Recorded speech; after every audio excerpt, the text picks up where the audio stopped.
चलिए स्टूडेंट लोग, तो आज हम लोग क्लास 10th का फाउंडेशन और स्कूलिंग कोर्स स्टार्ट करेंगे बाबू, जो कि बिल्कुल आपका यूट्यूब पर फ्री रहेगा, अवेलेबल रहेगा। यानी हमारा क्लास 10th का जो सिलेबस हो गया वो फाउंडेशन, एक मिनट,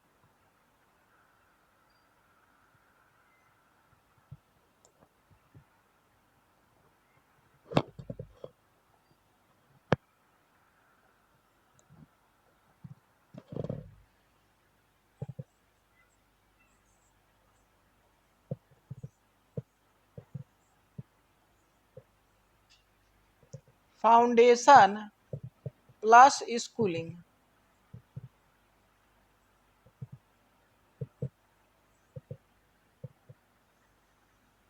दोनों ही लेवल के रहेंगे। फाउंडेशन लेवल के भी रहेंगे और स्कूलिंग लेवल के लिए रहेंगे। ठीक है, जैसे मान लीजिए आप फाउंडेशन लेवल का हो या स्कूलिंग लेवल का हो, तो इसमें हम लोग मैथ और साइंस को कवर करेंगे। तो हमारा सिलेबस जो हो जाएगा वो क्या क्या हो जाएगा बाबू? तो हमारा सिलेबस हो जाएगा पहले मैथमेटिक्स,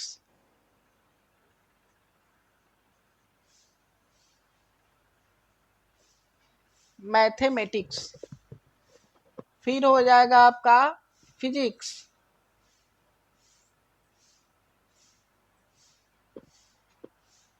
फिर हो जाएगा केमिस्ट्री,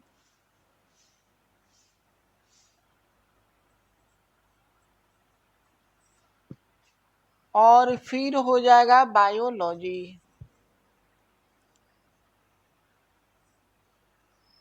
राइट। तो सभी अलग अलग चैप्टर में अलग अलग हमारा जैसे सब्जेक्ट हो गया हमारा मैथमेटिक्स, फिजिक्स, केमिस्ट्री और बायोलॉजी। तो सभी सब्जेक्ट में अलग अलग चैप्टर होंगे। जैसे इसमें चैप्टर होंगे,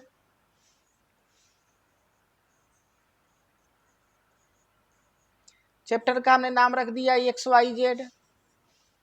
राइट। यानी first chapter, second chapter, third chapter, यानी चैप्टर का नाम भी आप दे सकते हैं। इसीलिए मैथमेटिक्स में जो भी हमने चैप्टर पढ़ेंगे उसका हमने नाम रख दिया XYZ। उसी तरीका से फिजिक्स में भी चैप्टर्स होंगे, और इसमें भी क्या क्या होंगे बाबू? XYZ। और केमिस्ट्री में भी जो चैप्टर होंगे उसमें भी बहुत सारे नाम होंगे चैप्टर के अनुसार, चैप्टर के अकॉर्डिंग। तो XYZ इसमें भी हमने रख दिया। उसी तरीका से बायोलॉजी का भी चैप्टर जो है इसका भी नाम हमने X, Y और Z रख दिया। राइट। अब जितने भी चैप्टर्स हैं उनका एक जनरल आइडिया हम दे रहे हैं कि स्कूलिंग और फाउंडेशन लेवल यानी प्री फाउंडेशन लेवल में, ठीक है, उसको किस तरीका से हम लोग प्रिपेयर करेंगे यूट्यूब पे जो फ्री क्लास होने वाला है। ठीक है, आया समझ में? तो जैसे सब चैप्टर्स कोई एक जनरल चैप्टर्स बना लीजिए, चाहे वो चैप्टर्स मैथमेटिक्स का हो या फिजिक्स का हो या केमिस्ट्री का हो या बायोलॉजी का हो, तो सब के बदले में हमने एक जनरल चैप्टर बना दिया।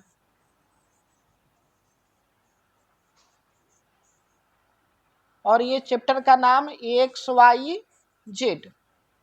मैथमेटिक्स में होगा तो मैथमेटिक्स में, फिजिक्स में होगा तो फिजिक्स में, केमिस्ट्री में होगा तो केमिस्ट्री में, और बायोलॉजी में होगा तो बायोलॉजी में हो जाएगा। राइट। अब ये जो जनरल चैप्टर XYZ हम रखे हैं, हर चैप्टर सब्जेक्ट के अकॉर्डिंग ये किस तरीके से हम लोग पढ़ेंगे, इसका क्या पैटर्न रहने वाला है, इसी पैटर्न को हम लोग समझने की प्रयास करेंगे। यानी अब हम लोग चैप्टर्स जो XYZ सब में रखे हैं उसका पैटर्न देखने का काम करेंगे। ठीक है, तो इसको थोड़ा सा हम ऊपर कर देते हैं।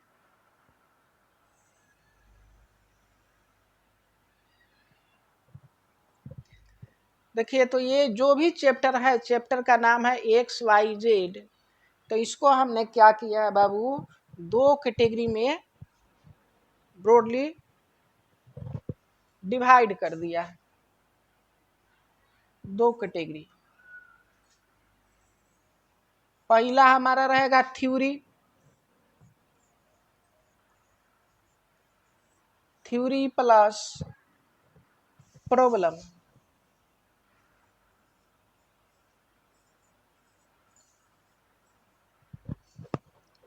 और दूसरा कैटेगरी रहेगा केवल प्रॉब्लम्स।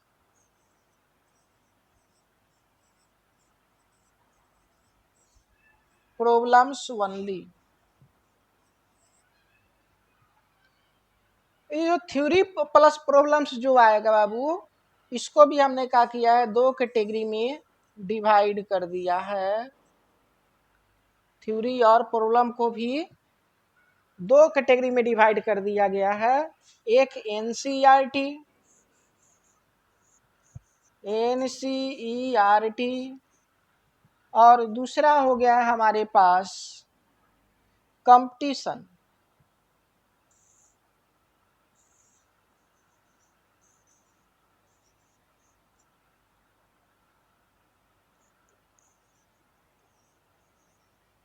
Competition, right. और एनसीईआरटी और कंपटीशन का जो ऑर्डर रहेगा वो मिक्स्ड ऑर्डर रहेगा, मिक्स्ड ऑर्डर।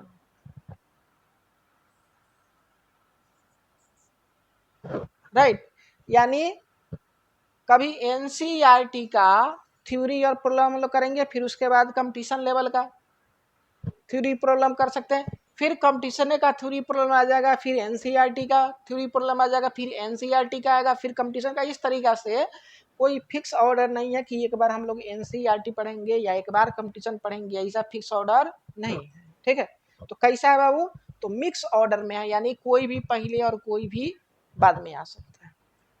राइट, उसी तरीका से हम लोग प्रॉब्लम्स को भी दो हिस्सों में, दो कैटेगरी में बांटेंगे। प्रॉब्लम्स को भी दो कैटेगरी में बांटेंगे। ठीक है, एक एनसीईआरटी का लेवल रहेगा और दूसरा लेवल रहेगा हमारा कंपटीशन का, कंपटीशन का।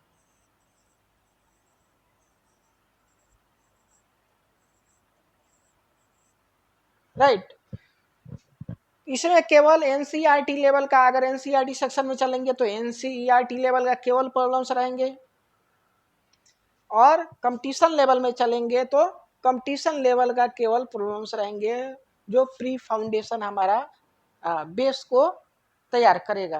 राइट, ये दोनों हमारा फिक्स ऑर्डर में हम लोग पढ़ेंगे। ये जो है वो फिक्स्ड ऑर्डर, फिक्स्ड ऑर्डर में पढ़ेंगे। इसका क्या मतलब, इसका मतलब ये हुआ कि सबसे पहले हम लोग एनसीईआरटी के लेवल के क्वेश्चन को करेंगे, और जब पूरा एनसीईआरटी लेवल का क्वेश्चन खत्म हो जाएगा तो उसके बाद हम लोग कंपटीशन लेवल के क्वेश्चन को करेंगे। तो एनसीईआरटी लेवल को भी हमने क्या किया बाबू, कि इसको भी दो कैटेगरी में हमने बांट दिया है, यानी बहुत अच्छा से, ठीक है, सिलेबस हमने तैयार किया, कोई भी चीज नहीं छूटेगा। तो इसको भी दो कैटेगरी में हमने बांट दिया। राइट, एक में केवल प्रैक्टिस प्रॉब्लम होंगे, यानी कैसे कैसे क्वेश्चन आएगा एनसीईआरटी लेवल के, उसको हम लोग करेंगे प्रैक्टिस में, प्रैक्टिस प्रॉब्लम।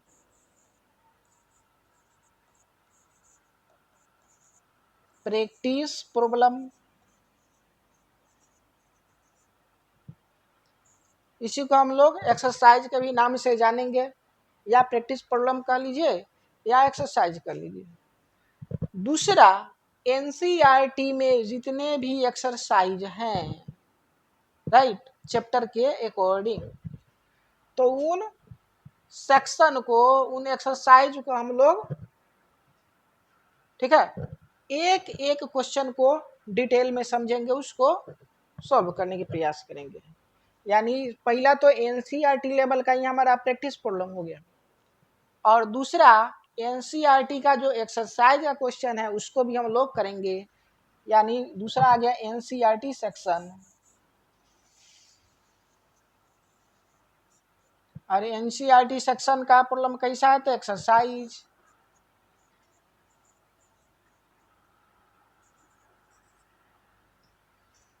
ठीक इसी तरीका से हमने क्या किया बाबू, कंपटीशन को भी दो लेवल में बांटा है।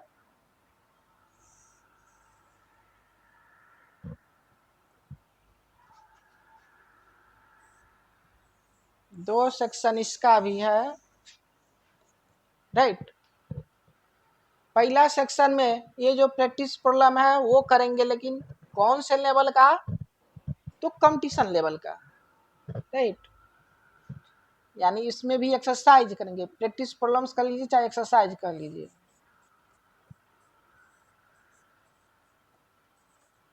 एक्सरसाइज। और दूसरा क्या है, तो दूसरा जब एक्सरसाइज लेवल हम लोग कर लेंगे, राइट, तो उस एक्सरसाइज के बेस पर कुछ और भी एडवांस लेवल का क्वेश्चन हम लोग करेंगे, जिसको हम बोलते हैं ओलंपियाड लेवल।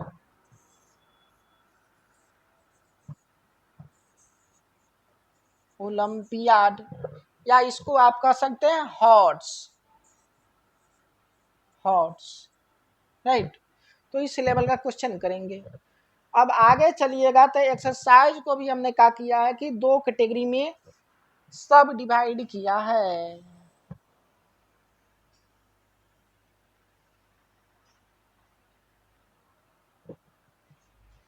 एक्सरसाइज को भी हमने क्या किया बाबू, दो कैटेगरी में डिवाइड कर दिया है।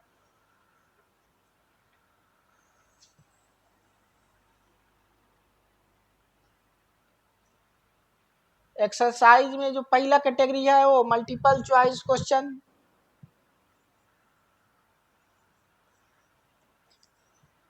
Multiple choice questions. और जो दूसरा कैटेगरी है इसमें सब्जेक्टिव क्वेश्चंस,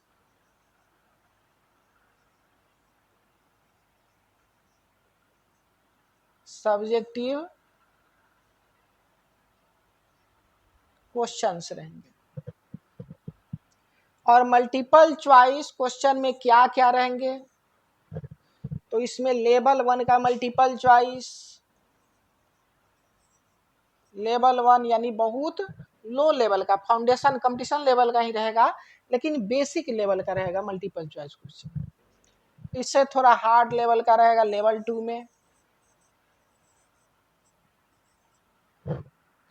फिर हम लोग मैचिंग टाइम पढ़ेंगे, मैचिंग, मैचिंग क्वेश्चंस। फिर हम लोग एसर्शन रीजन टाइप का पढ़ेंगे,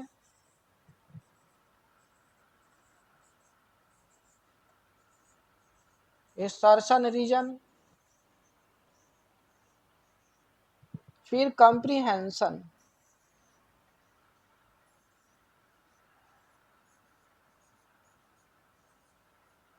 कॉम्प्रिहेंशन, राइट। तो ये 5 टाइप का क्वेश्चन हम लोग मल्टीपल चॉइस क्वेश्चन जो कंपटीशन लेवल में एक्सरसाइज में है वो हम लोग पढ़ेंगे, राइट। उसी तरीका से सब्जेक्टिव क्वेश्चन को भी हम लोग फिर से डिवाइड किया है। पहला very short answer, very short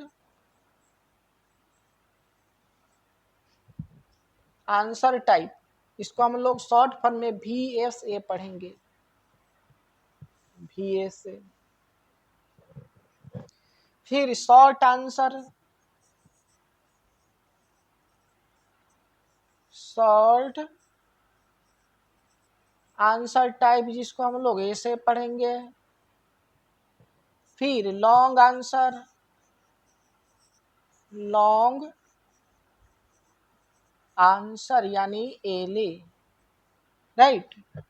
उसके बाद हम लोग क्या देखेंगे बाबू कि इसमें न्यूमेरिकल,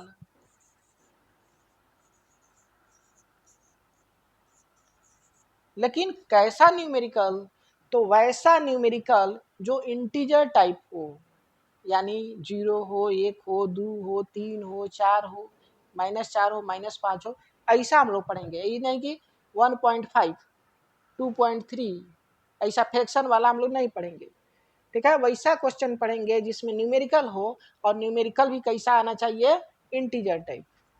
बाकी ये समय न्यूमेरिकल आएगा, लेकिन इसमें इंटीजर टाइप फिक्स नहीं है।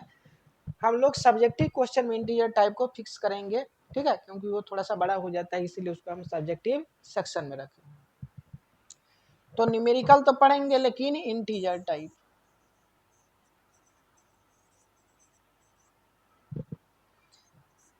और फिर हम लोग देखेंगे बाबू case based question. Case based questions, right.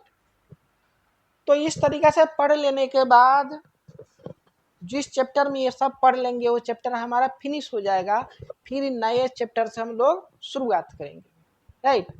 जैसे सबसे पहला हमारा जो सब्जेक्ट आएगा उसको हम मैथमेटिक्स बोलेंगे, ठीक है। यानी सबसे पहले हम लोग मैथमेटिक्स को स्टार्ट करेंगे, और मैथमेटिक्स में क्लास 10th के जितने भी चैप्टर है उसको सबसे पहले हम लोग फिनिश करेंगे। कैसे करेंगे फिनिश, तो बोले हैं कि एक हमारा क्या रहेगा बाबू, एनसीईआरटी लेवल का, और दूसरा कंपटीशन लेवल का। एनसीईआरटी में भी 2 कैटेगरी, राइट, थ्योरी प्रॉब्लम, इस तरीके से सब कैटेगरी किए हैं। उसको बताइए किस तरीके से करेंगे। तो सबसे पहले अब हम लोग मैथ्स को स्टार्ट करेंगे, इसी पैटर्न के अनुसार मैथ्स को पढ़ेंगे। कोई भी चैप्टर या फिजिक्स हो तो उसका भी कोई भी चैप्टर इसी पैटर्न के अनुसार पढ़ेंगे, या केमिस्ट्री हो तो उसका भी चैप्टर इसी पैटर्न से स्टार्ट करेंगे, या बायोलॉजी हो तो उसका भी चैप्टर इसी पैटर्न से स्टार्ट करेंगे, राइट। तो आज हम लोग सबसे पहले मैथमेटिक्स स्टार्ट करेंगे।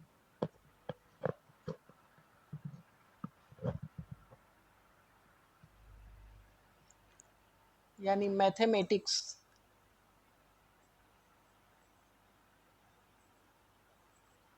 मैथमेटिक्स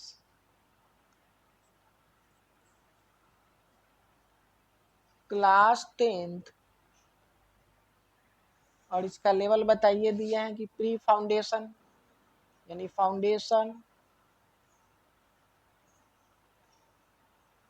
प्लस स्कूलिंग, दोनों लेवल का रहेगा, राइट।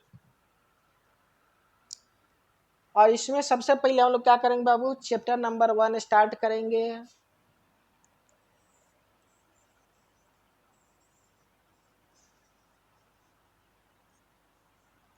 चैप्टर 1, और इसका नाम क्या है, तो नाम है हमारा real number.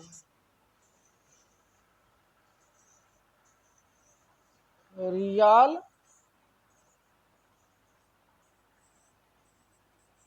Numbers, right, real numbers. चलिए तो स्टार्ट करते हैं इसको।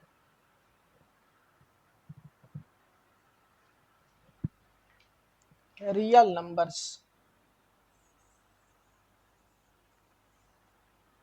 Real numbers.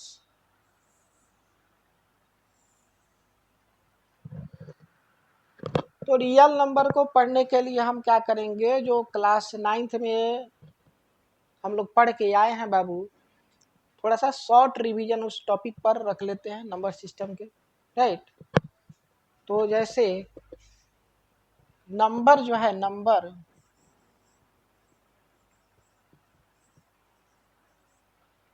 उसको हम लोग 2 कैटेगरी में डिवाइड करते हैं। पहला हो गया हमारा रियल नंबर, रियल नंबर, और इसी रियल नंबर को हम लोग क्लास 10th में पढ़ेंगे। और दूसरा हो जाता है हमारा इमेजिनरी नंबर,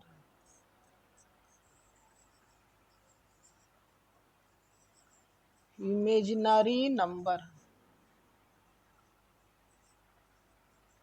ठीक है।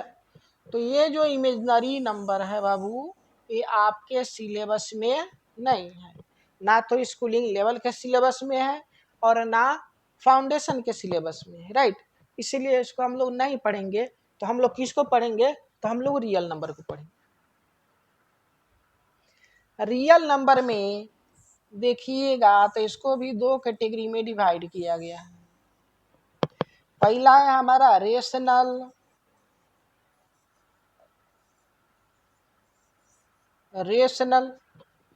और दूसरा है इरेशनल,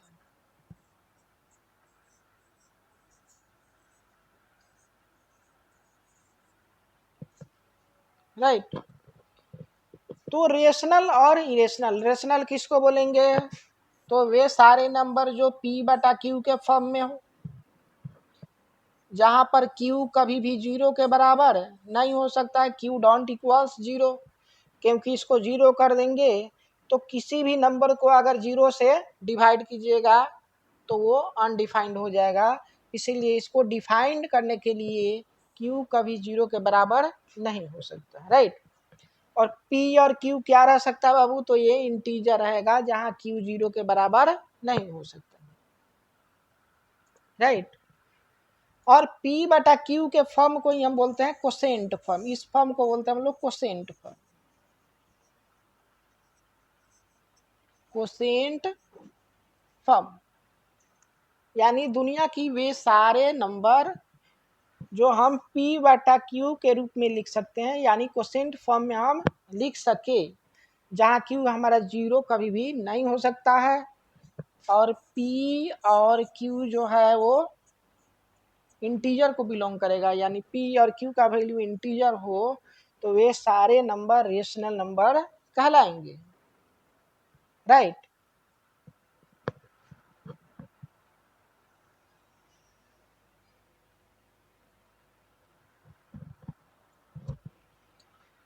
और हम क्या देखते हैं बाबू कि रेशनल नंबर का जो डेसिमल एक्सपेंशन होता है, या तो वो टर्मिनेटिंग होता है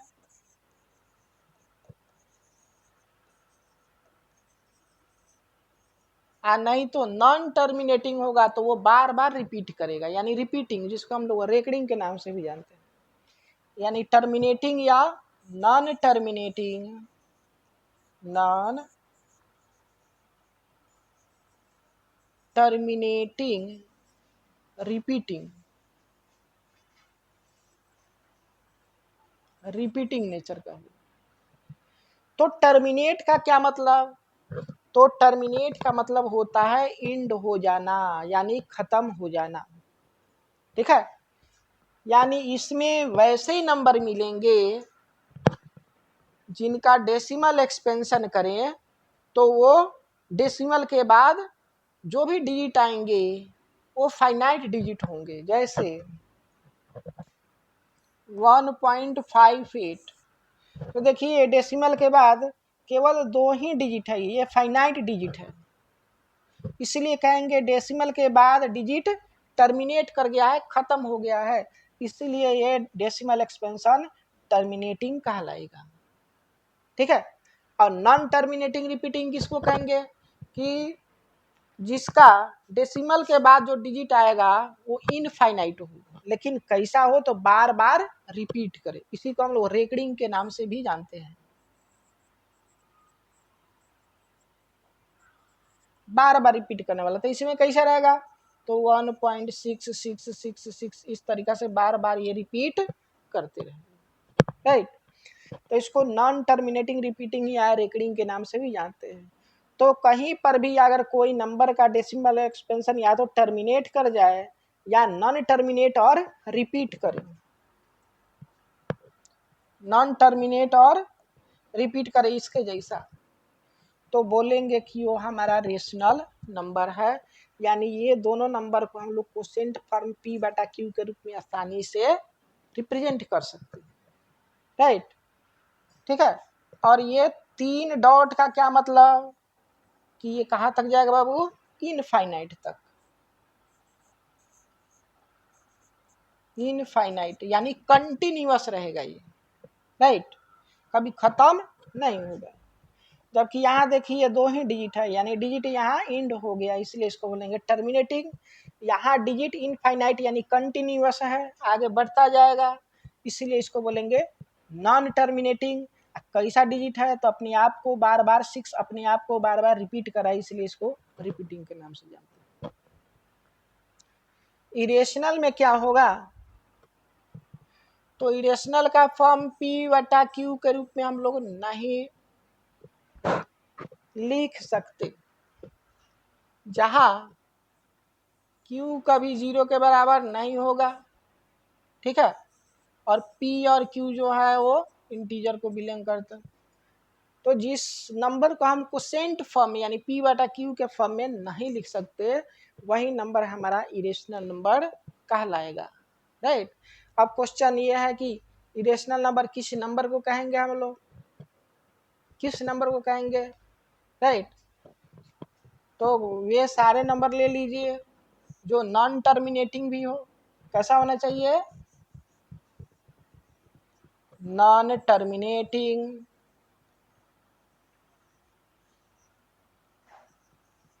और नॉन रिपीटिंग, ना तो टर्मिनेट करे और ना रिपीट करे, नॉन रिपीटिंग।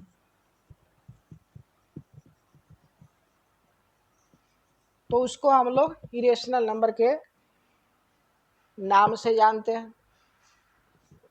इसका एग्जाम्पल कौन है भाई, तो इसका एग्जाम्पल बहुत सारा हो जाएगा, जैसे 1.53278965 ...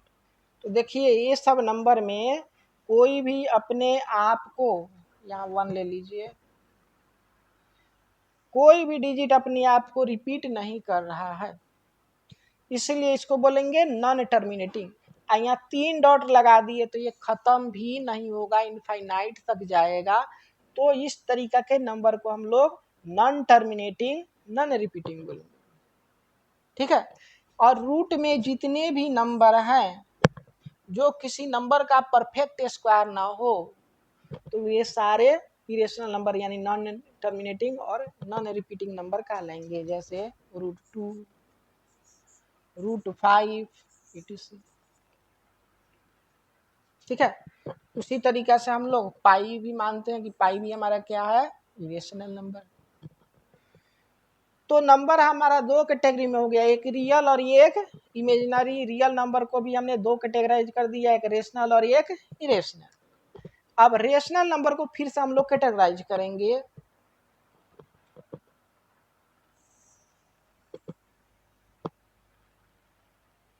ये जो रेशनल नंबर है बाबू, रेशनल, इसको फिर से हम लोग कैटेगरी में बांटते हैं।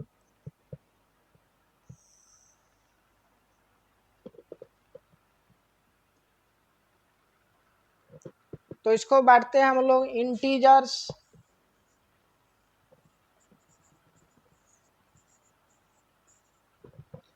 या फ्रैक्शन।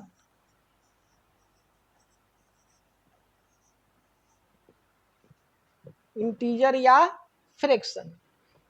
इंटीजर को भी हम क्या करेंगे,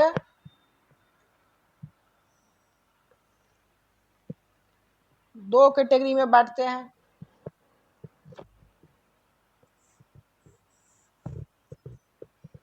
एक नेगेटिव इंटीजर, नेगेटिव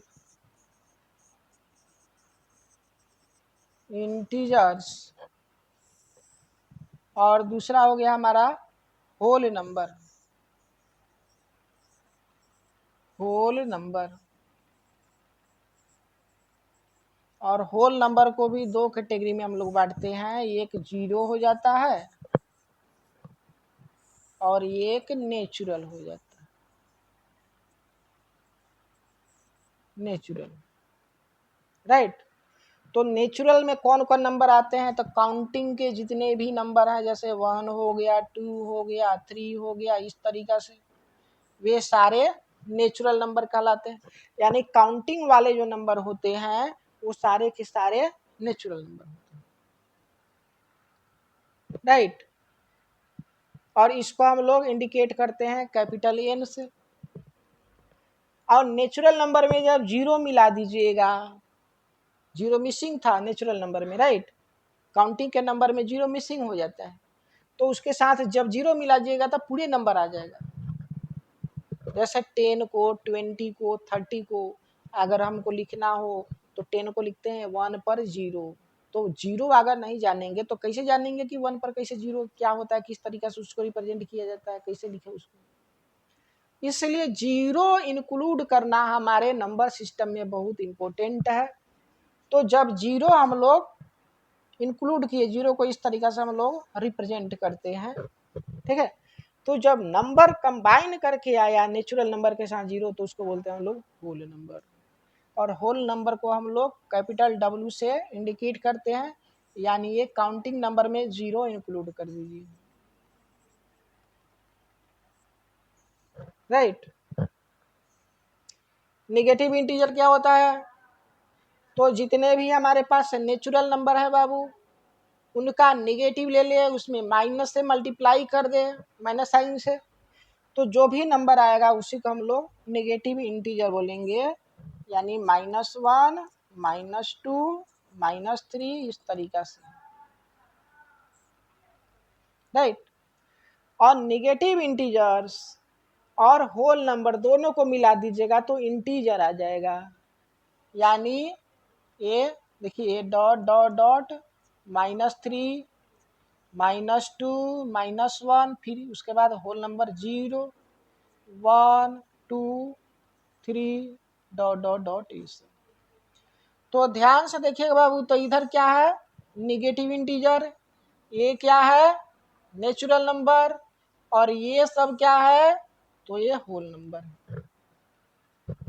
और इंटीजर में जब फ्रैक्शन मिला दीजिएगा, फ्रैक्शन का मतलब 1/2, 2/3, 5/6, 7/2, 9/5, राइट, इस तरीके से बहुत सारे नंबर होंगे, तो ये सब मिला दीजिएगा जिसको हम लोग फ्रैक्शन बोलते हैं। तो इंटीजर और फ्रैक्शन मिला दीजिएगा तो हमारा रेशनल नंबर तैयार हो जाएगा, राइट, ठीक है। अब इसको याद कैसे करेंगे?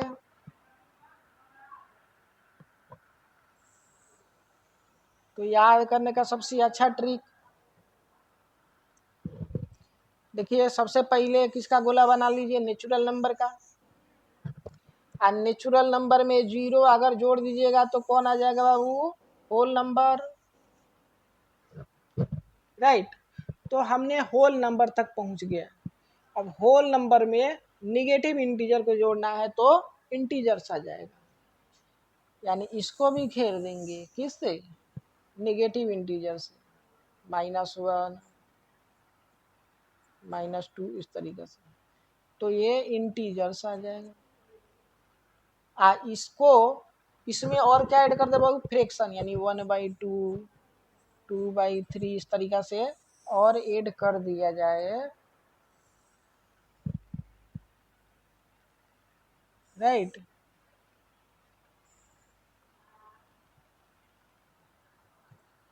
इस तरीका से ऐड कर दीजिएगा, नहीं तो ये इंटीजर और फ्रैक्शन मिलकर के रेशनल बन जाएगा, रेशनल।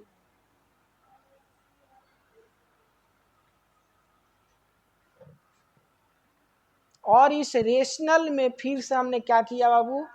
इरेशनल जोड़ दिया, यानी √2 पाई,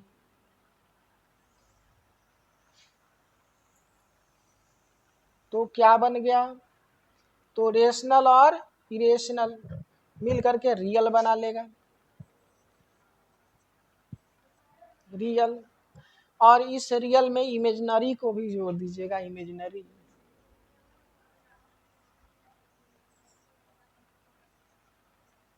जो कि हायर कंसेप्ट है।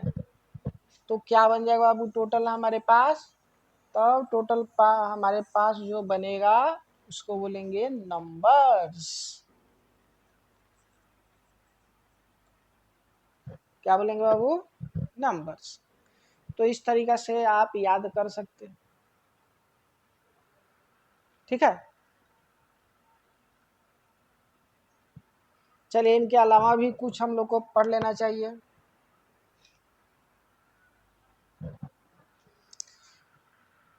इनके अलावा थोड़ा सा रिवीजन करने रह गया है हमारा प्राइम और कंपोजिट नंबर।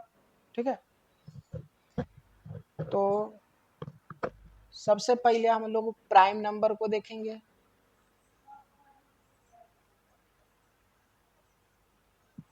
प्राइम नंबर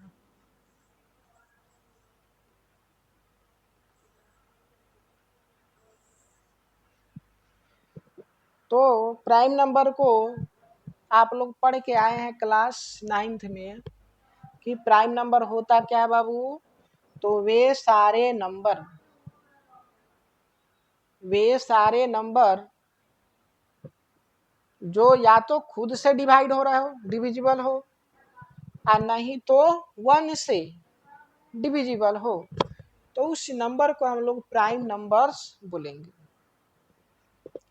जैसे 2 हो गया, तो 2 को अगर कंप्लीटली डिवाइड होना है तो 2 को 2 से डिवाइड करेंगे तभी कंप्लीटली डिवाइड हो जाएगा, और 1 से डिवाइड कर देंगे तभी कंप्लीटली डिविजिबल।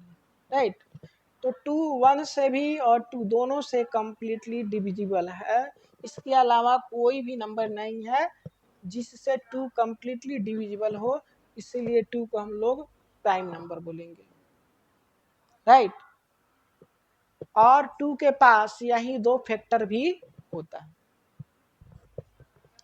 उसी तरीका से हमारा 3 देख लीजिए, तो 3 भी किससे किससे डिवाइड होगा, तो 3 से हो जाएगा और 1 से हो जाएगा।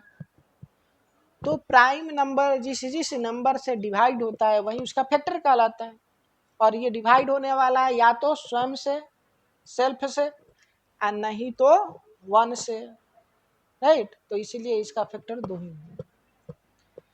उसी तरीका से अगर 4 पर हम लोग बात करें तो 4 को देखिएगा तो ये 4 से भी डिवाइड हो जाएगा, 2 से भी डिवाइड हो जाएगा और 1 से भी डिवाइड हो जाएगा। तो ये खुद से यानी सेल्फ से डिवाइड हो रहा है और 1 से भी डिवाइड हो रहा है। इसके अलावा ये 2 से भी डिवाइड हो जा रहा है, इसीलिए ये हमारा प्राइम नंबर नहीं है। जबकि 5 की बात करेंगे तो ये प्राइम नंबर फिर से हो जाएगा, क्योंकि ये इसको या तो 1 डिवाइड करेगा नहीं तो 5 डिवाइड करेगा। राइट, तो ये सब प्राइम नंबर कहलाएंगे। अब को प्राइम क्या है, इसके अलावा एक कंसेप्ट आता है को प्राइम, या इसको हम लोग रिलेटिवली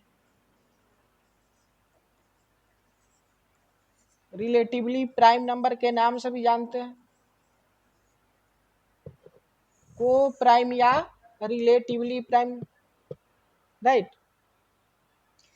तो ये क्या है बाबू, तो कोई भी 2 नंबर जिसका हाईएस्ट कॉमन फैक्टर 1 हो, उस 2 नंबर को हम लोग को प्राइम या रिलेटिवली प्राइम कहते हैं।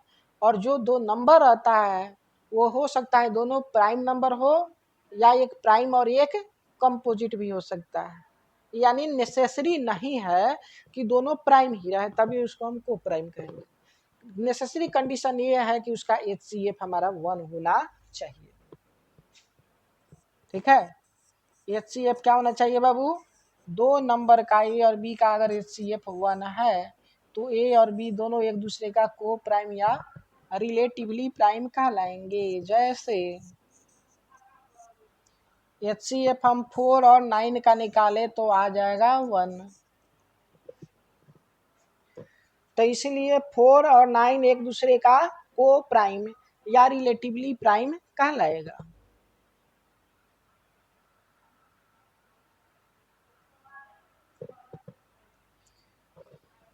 इसके बाद हम लोग पढ़ेंगे बाबू ट्विन प्राइम। ट्विन प्राइम, ये ट्विन प्राइम क्या होता है, ठीक है, तो वे 2 प्राइम जिनका डिफरेंस 2 हो, ठीक है, उसी को हम लोग ट्विन प्राइम के नाम से जानते हैं। जैसे 3 और 5 हो गया। 3 और 5। तो ये दोनों नंबर को देखिएगा तो दोनों हमारा क्या बाबू प्राइम है और इनका डिफरेंस भी 2 है। 5 में से 3 को बड़े वाले में से छोटे वाले को घटाइएगा तो आंसर 2 आएगा। इसलिए ये दोनों हमारा ट्विन प्राइम कहलाएगा। इसके अलावा 5 और 7 दोनों प्राइम है और दोनों का डिफरेंस फिर से 2 आ जाएगा, तो ये भी ट्विन प्राइम कहलाएगा। फिर इसके अलावा बहुत सारे हो सकते हैं, आप निकालते रहिएगा, इतना काफ़ी है ट्विन प्राइम के लिए।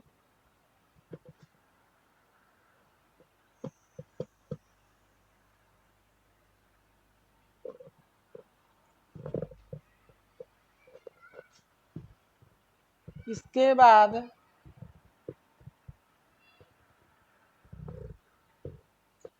Prime triplet.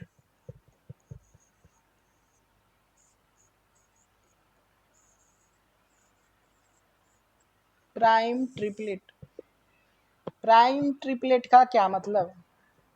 तो लगातार, कंटिन्यूअस, कंजिक्यूटिव 3 प्राइम्स नंबर को ही प्राइम ट्रिपलेट कहा जाता है। जैसे देखिए 3 हो गया, 5 हो गया और 7, तो ये कंजिक्यूटिव प्राइम नंबर है, 3 प्राइम नंबर्स, राइट। इसलिए इसको प्राइम ट्रिपलेट के नाम से हम लोग जानेंगे। उसी तरीका से हमारे पास 11, 13, 17 ये कंजिक्यूटिव 3 प्राइम नंबर्स है, तो इसीलिए ये 3 प्राइम नंबर्स हमारे प्राइम ट्रिपलेट के नाम से जाना जाएगा। अब क्वेश्चन ये उठता है, इसको नोट में लिख लिया जाए कि 1 जो है, कहता है लोग कि 1 जो है प्राइम नंबर है कि नहीं है। तो प्राइम नंबर के लिए 2 फैक्टर होना चाहिए, यानी कोई भी नंबर मैक्सिमम 2 से और मिनिमम भी 2 से ही डिवाइड होना चाहिए, यानी 2 फैक्टर उसके पास नेसेसरी होना चाहिए मैक्सिमम में या मिनिमम में। जबकि 1 देखिएगा तो इसका केवल एक ही फैक्टर 1 है, राइट। इसीलिए ये हमारा प्राइम नंबर नहीं है, तो लिख देंगे नॉट ए प्राइम, यानी 1 हमारा प्राइम नंबर नहीं है। उसी तरीका से एक और नोट देख लीजिए, देखिए 1 2 3 4 5 इस तरीका से नंबर ले लीजिए और कोई भी कंजिक्यूटिव 2 नंबर लीजिए, जैसे 1 2 हो गया या 4 5 हो गया, या आपका जो मर्जी कंजिक्यूटिव 2 नंबर लीजिएगा। तो जब कंजिक्यूटिव 2 नंबर का HCF निकालिएगा, या आप हमेशा HCF, जैसे यहाँ HCF 1 और 2 का तो आ जाएगा 1, HCF means highest common factor. उसी तरीका से HCF 4 और 5 का अगर निकालिएगा तो फिर से 1 आ जाएगा। और जिस 2 नंबर का HCF अगर 1 आ रहा हो तो उसको हम लोग को प्राइम या रिलेटिवली प्राइम के नाम से जानते हैं। इसीलिए कंटिन्यूअस या कंजिक्यूटिव 2 नंबर जो होता है वो हर हमेशा को प्राइम या रिलेटिवली प्राइम नंबर होता है।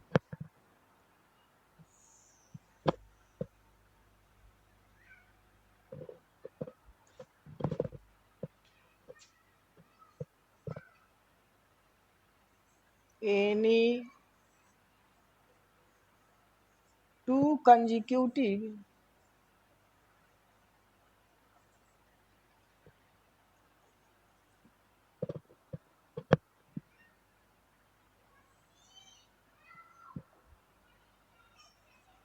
any 2 consecutive number is always co-prime,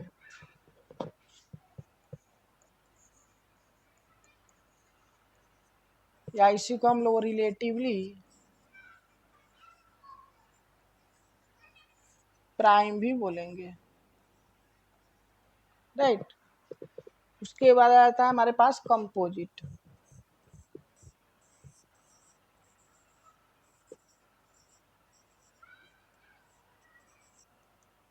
composite. तो कंपोजिट नंबर क्या होता है बाबू? नहीं जी, तो वे नंबर जिसका फैक्टर कम से कम 3 हो, अधिक से अधिक जितना भी हो सके, यानी वे सारे नंबर्स जो कम से कम 3 नंबर से डिवाइड हो रहा हो, डिविजिबल हो, उसी को हम लोग कंपोजिट नंबर बोलते हैं। जैसे देखिएगा तो 4, तो 4 हमारा 4 से भी डिवाइड हो, 1 से भी डिवाइड है और 2 से भी डिवाइड है, यानी 1 इटसेल्फ और इसके अलावा भी कम से कम एक नंबर से कोई भी नंबर अगर डिवाइड हो रहा हो तो उस नंबर को हम लोग कंपोजिट नंबर बोलेंगे। और देख रहे हैं कि कंपोजिट नंबर में कम से कम कितना फैक्टर आना चाहिए? 3 फैक्टर आना चाहिए, यानी कम से कम ये 3 नंबर से डिवाइड होना चाहिए। 6, तो ये 6 से भी डिविजिबल है, 1 से भी है, 3 से भी है और 2 से भी। ठीक है, तो 1 और इटसेल्फ को छोड़ करके ये अन्य 2 नंबर से भी डिविजिबल है। कौन कौन नंबर है? तो 2 है और 3 है। तो अन्य से भी डिविजिबल है, इसलिए इसको हम लोग क्या बोलेंगे? कंपोजिट बोलेंगे। ठीक है, इसका फैक्टर 4 है। तो वे सारे नंबर जो 1 इटसेल्फ के अलावा कम से कम एक नंबर से डिवाइड हो रहा हो, डिविजिबल हो, उसको हम लोग कंपोजिट नंबर के नाम से जानेंगे। ठीक है, तो ये सेशन थोड़ा लंबा हो गया है, इसके आगे की कहानी हम लोग नेक्स्ट सेशन में देखेंगे। तब तक के लिए थैंक यू, बाय बाय, धन्यवाद।